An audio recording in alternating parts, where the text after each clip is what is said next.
ሳልሳይ መዓልቱ ዘቕፅረ ኩናት ኣሜሪካን እስራኤልን ኢራንን ናብ ብዝኸፍአ ደረጃ ይምራሕ ኣሎ። ልዕሊ 50 ንኣሽቱ ዓድታትን ከተማታትን ቦታኦም ገዲፎም ወይ ገዝኦም ገዲፎም ንኽርሕቁ ተኣውጅሎ ብዛዕባ ዝምልከት እውን ክርኢና ማለት እዩ። ድሮውን ጉዕዞ ከም ዝጀመሩ ወይ ካብቲ ቦታ ክወፁ ከም ዝጀመሩ እውን ይሕብር ኣሎ። ብዛዕባ ዝምልከት ክርኢና መግለፂ ዶናልድ ትራምፕ ከምኡውን ብዛዕባ ዝሞቱ ኣሜሪካውያንን ከምኡውን ኣቀታትላ ኣያቶላህ ዓልን ዋጋ ነዳድን ኣብዚ ሕጂ እዋን በፂሕዎ ዘሎ ዝምልከትን ክርኢና ካልእ ሕፅር ሕፅር ዝበሉ ኣገደስቲ ሓበሬታት ክርኢና ክሳብ መወዳእታ ሳይፅንሑ ከም ትልሙድ ላይክ ምግባር ጀምሮ ሓድሽ ሽዕር ኮይንኩም ሳብስክራይብ ኣይትርስዑ።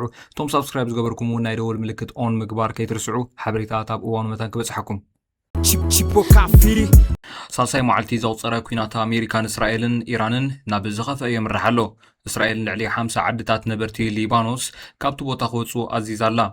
እስራኤል መጥቃዕቲ ክፍጸም ምዃኑ ብምጥንቃቕ ልዕሊ 50 ንኣሽቱ ከተማታት ከምኡውን ዓድታት ካብቲ ቦታ ክወፁ ኣዚዛ ኣላ። ሰራዊት እስራኤል ነበርቲ እዞም ከባቢታት ብውሕዱ 1 ኪሎ ሜትር ካብቲ ቦታ ክርሕቁ እዩ ኣጠንቂቑ ዘሎ። መጠንቀቕታ ሰራዊት እስራኤል ንገዛእ ርእስኹም ድሕነት ክትብሉ ብቕፅበት ካብቲ ቦታ ክትጉዕዙለኩም ወይ ክትርሕቁለኩም ብውሕዱ 1000 ሜትሮ ርሒቑ ናብ ዝርከብ ቦታ ክትጉዕዙለኩም ክትብል መግለፂ ውፅኣ ኣላ። ዝኾነ ናብ ኣባላት ሂዝቡላህ መሳርሒታት ወይ እውን ወተሃደራዊ ናውቲ ቅርብ ዝተረኽበ ህይወቱ ኣብ ሓደጋ ከውድቕ ክብል ነቲ ዓድታት ሓበሬታ ኣመሓላሊፉሎ። ንመጠንቀቕታ ሰራዊት እስራኤል ዝሰምዑ ነበርቲ ሊባኖስ ድሮ ካብቲ ቦታ ክርሕቁ ጀሚሮም ኣለው። ኢራን ኣብ ልዕሊ ዱባይን እስራኤልን ብዘካየደቶ መጥቃዕቲ ዘስዓቡ ጉድኣት ዝተራእዩ ስእልታትን ቪድዮታትን ይወፁ ኣለው። ኢራን ኣብ ሓደ ለይቲ ኣብ ዱባይ ዝርከቡ ዕላማታት መጥቃዕቲ ፈፂማ ኣላ። ዓለም ለኸ መዕረፎ ነፈርቲ ኢማራት ቀንዲ ዕላማ ኮይኑሎ። ከምኡ ድማ ሚሳይላት ኢራን ኣብ ማእከል ከተማ ቴል ኣቪቭ ንዝርከቡ ህንፃታት መንበሪ ኣባይትን ኣጥቂዓ ኣላ። ነፈርቲ ኢራን ኣብ ማእከላይ ምብራቕ ንዝርከቡ መደበራት ኣሜሪካ ይድብድብ ኣሎ። ኣብ ረድቲ ሓይሊ ኣየር ኢራን ኣብ ሃገራት ወሽመጥ ዓረብ ዞባ ኩርደኪስታን ዒራቅን ንዝርከቡ መደበራት ኣሜሪካ ብዓወት ከም ዝደብደቡ መንግስታዊ ማዕከን ዜና ሃገር ሓቢሩሎ። ሰራዊት ኢራን ፓይሎታቱ ነተን መደበራት በተደጋጋሚ ብልክዕ ከም ዝሃረሙ ኩለን ኣብቲ ዞባ ዝርከባ ወታደራዊ ማእከላት ጸላኢ ኣብ ክልል ኣየር ሃገር ከም ዘለዋ ከም ዝተቆጻጸርዎን እዮም ገሊጾም ዘለው። ድሕርቲ ኢራን ኣብ ልዕሊ መሻርክቲ ኣሜሪካ ኣብ ወሽመጥ ዓረብ ገልፍ ዝተኻየደ ናይ ሕነ ምፍደይ መጥቃዕቲ ጸሊም ትክን ባርዕን ዘርእዩ ስእልታት ይወፁ ኣለው። እቶም ካብ ትማሊ ጀሚሮም ዝወፁ ዘለዉ ስእልታትን ቪድዮታትን ብፍላይ ኣብ ርእሲ ከተማ ባህሬን ማናማን ኣብ ዱባይ ኢማራት ዓረብን ኣብ ዝርከቡ ማዕርፎ ነፈርታት ጀበል ዓሊን ባርዕ ሓዊ ከም ዘጋጠሙ የመልክት።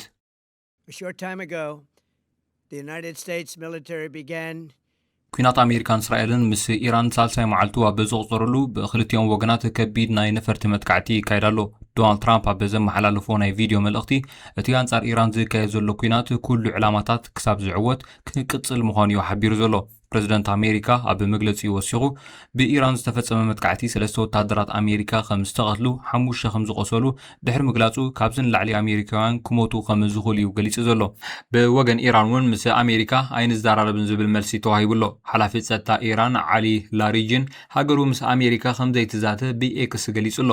ላሪጅን ሰበስልጣን ቴህራን ምስ ዋሽንግተን ዝካየድ ዘሎ ዝርርብ ዳግማይ ንምጅማር መደብ ከም ዘለዎም ንዝቐረበ ጸብጻብ እዩ መልሲ ይብሉ። እሱ ጸሓፊ ላዕለዋይ ቤት ምኽሪ ሃገራዊ ድሕነት ኢራን ኮይኑ ኣማኻሪ ላዕለዋይ መራሒ ኢራን ኣያቶላህ ዓሊ ምዃኑን ዝፍለጥ እዩ።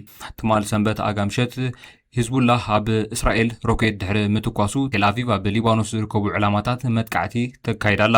ኣሜሪካን እስራኤልን ኣብ ኢራን ኣብ ልዕሊ ቤት ትምህርቲ ኣዋልድ ዝተፈጸመ መጥቃዕቲ ብውሕዱ 153 ሰባት ከም ዝተቐትሉ ተገሊጹ ኣሎ። ፕሬዚደንት ኢራን ማሱድ ፔሽመርጋ ነቲ መጥቃዕቲ ባርበራዊ ክብል ገሊጹ ኣሎ።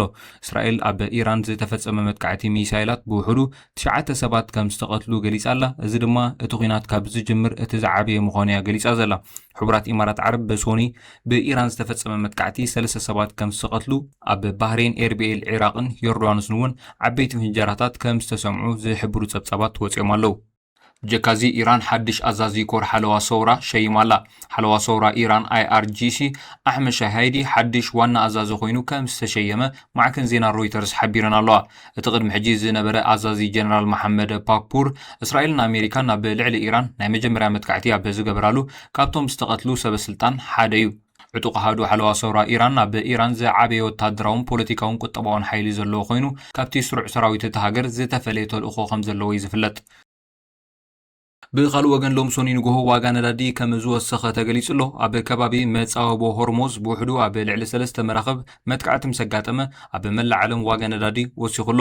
أب مصاوبو هرموز كلت مراخب كم زت هرما حدا زي تفلت بروجكت لايت كم ستفنجرن ماكلاي سرحيت النقدي بحري عباي بريطانيا UKMTO قليسو له إيران نمراخبتي أستات 20% ندادين عالمنا زي حالفلو مصاوبو نخي حالفا متنققتا أما حلالي فالا أهجراوያን መራኸብ ኣብ ኣፍ ደገ እቲ መጻውቦ ዳርጋ ደው ኢለን ከም ዘለዋ እውን ተገሊጹሎ እዚ ግጭት እዚ ንነዊሕ እንድሕር ቀጺሉ ንዋጋታት ሰዓት ክብከብሎ ከም ዝኽእል ተንተንቲ ይጠቕሱ ቀዳማይ ሚኒስትር ብሪጣንያ ኬር ስታርመር ኣሜሪካ ብወታደራዊ ማዓስከራት ዓባይ ብሪጣንያ ኮይና መጥቃዕቲ ከተካይድ ፍቓድ ከም ዝሃበ ገሊጹሎ ይኹን እምበር ሃገሩ ኣብዚ እዋን እዚ ናብቲ መጥቃዕቲ ከም ዘይትጽምበር እዩ ገሊጹ ዘሎ ኣብ ቆርጶስ ዝርከብ ወታደራዊ ማዓስከር ዓባይ ብሪጣንያ ብሰብ ኣልቦ ነፈርቲ ዝተፈጸመ መጥቃዕቲ ምላሽ ከም ዝወሃቦ እውን ገሊጹሎ ንላዕለዋይ መራሒ ኢራን ንምቕታል ኣዋርሕ ዝወሰደ ውጥን ኣሜሪካን እስራኤልን እታ ንላዕለዋይ መራሒ ኢራን ኣያቶላህ ዓሊ ካሚኔ ዝቐተለት መጥቃዕቲ ከምቲ ዝተገመተ ፍርቂ ለይቲ ዘይኮነስ ረፋድ እዩ ነይሩ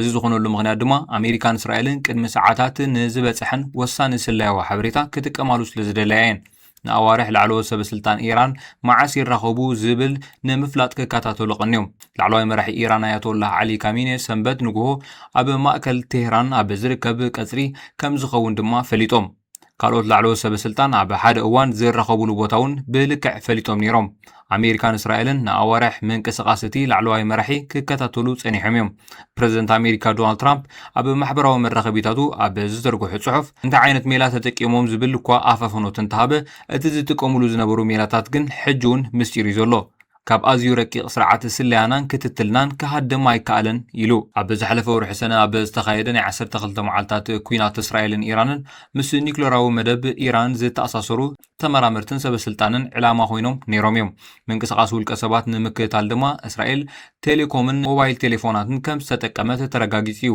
እዚ ድማ ሓሓሊፉ ንምክትታል ውልቀ ሰባትን ምስ ወሰንቲ ሰበስልጣን ዝራኸቡ ሓለውትን የጠቓልል ነይሩ ኣብ ነዊሕ ግዜ ዝንጥፈታት ንምግማትን ንምርዳእን ከምኡውን ተቓልዕነት ህሞት ንምልላይን ዝሕግዝ እዩ ኢራን ነቲ ላዕለዋይ መራሒ ኣብ ዓይኒ ጸላኢ ከም ዝኣተወ ትፈልጥ ስለ ዝነበረት ንኣዋርሕ ነዞም ተቓልዕቲ ምልላይ ወይ ምግጣም ዘይምኻላ ግን ንጸጥታን ጸረ ስለያን ኢራን ዘውድቕ እዩ ኢራናውያን ኣብ ቀትሪ መዓልቲ መጥቃዕቲ ንምፍጻም ዝህሉ ተኽእሎ ትሑት ኢሎም ገሚቶም ክኾኑ ከም ዝኽእሉ እውን ይግለጽ ኣብዚ ጉዳይ እቲ ስለያ ካብ CIA ዝመጸ ኮይኑ እቲ መጥቃዕቲ ንምፍጻም ሓላፍነት ግን ናብ እስራኤል ከም ዝተሰጋገረ ኒውዮርክ ታይምስ ሓቢሩ እስራኤል ንመሪሕነት ዕላማ ብምግባር ከተተኩር ኣሜሪካ ድማ ዝያዳ ኣብ ወታደራዊ ዕላማታት ከተተኩር ዝብል ተኸፋፊለን ከም ዝነበራ እዩ ዘርኢ ብወሳኒ መልክዑ እቲ ስለያ ብዛዕባ ምንቅስቓስ ላዕለዎት መራሕትን ካልኦት ሰበስልጣንን እኹል ሓበሬታ ክህብ እንከሎ ነዊሕ ርሕቀት ሚሳይላት ክትኩሳ ዝኽእላ ጀታት ተጠቂሞም መጥቃዕቲ ንምውጣን እውን ኣኽኢልዎም እዚ መጥቃዕቲ ዝሰፍሐ ወፍሪ ብምጅማር ነቲ ዝተረኸበ ዕድል ንምጥቃም ዝዓለመ ነይሩ ጀት እስራኤል ናብ ቴህራን ክበጽሓ ኣሳቲ 2 ሰዓት ክወስደለን ይኽእል እዩ እንተኾነ ክሳብ ክንደይ ርሕቀት ተተኮስቲ ከም ዝወንጨፋ ግን ንጹር ኣይኮነን እቲ ውሳነ ኣብ ዝተወሰደሉ እዋን ጀት እስራኤል ብኣቆጻጽራ ሰዓት እቲ ሃገር ከባቢ ሰዓት 9:40 ነቲ ቀጽሪ ንምጥሓስ 30 ቦምብታት ከም ዝተጠቀመት ይግለጽ እተን ነፈርቲ ኣብ ዝጽጋዕሉ ዝነበራ ከባቢ ፍርቂ ለይቲ ፕረዚደንት ኣሜሪካ ዶናልድ ትራምፕ ምስ ገለ ላዕለዎት ሰበስልጣን ተኣኪቡ ነቲ ምዕባለታት ንምክትታል ኣብ ፍሎሪዳ ኣብ ገዝኡ ነይሩ